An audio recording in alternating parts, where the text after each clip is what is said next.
За намайг Дувдангийн Алтан туяа гэдэг 1958 онд Улаангум сумдаа төрж өссөн. Улаангумд төрж өсөөд ээж аваахаа дээр очиж 8 настайгаас нь Өвс аймгийн Сагил сумын 8 жилийн сургуульд 8 жил сураад 8 дугаар анги төгсөөд ээж аваахаа гар дээр байгаа. Тэрнээс 1977 оноос 1979 он хүртэл би Харькраан амралтанд официант дээр ажиллаад 79 оноос энэ миний хань аргачаанд аваад яв цэргийн алба 3 жилийн цэргийн алба хаагаад ирээд битгүүр амьдралаа хулваад 79 оноос 2005 он хүртэл Килийн цэрэг заставаар явж ажиллаж амьдарч Килийн цэрэгт цэрэг ирснээс хойш бид нэр ариун цэврийн зааварлагч, угаагч, тогооч, талхач нь кийгсэн булганыг кийгээд 96 оноос 2005 он хүртэл заставт хулгайчнаар ажиллаад одоо 2012 онд тэтгэвртэн гараад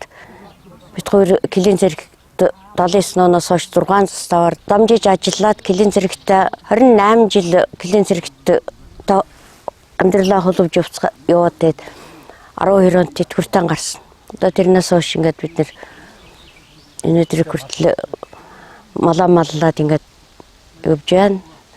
Тэгээд одоо ингээд Килийн цэрэгийн одоо 90 жилийн өн баярын мэндийг бүх Ахмад гэлчтэй болно. Гэр бүлд нь Килийн цэрэгийн одоо ажиллаж байгаа гэлчтэй ажлын өндөр амжилт, эрүүл энх сайн сайхныг хүсье өрөөе.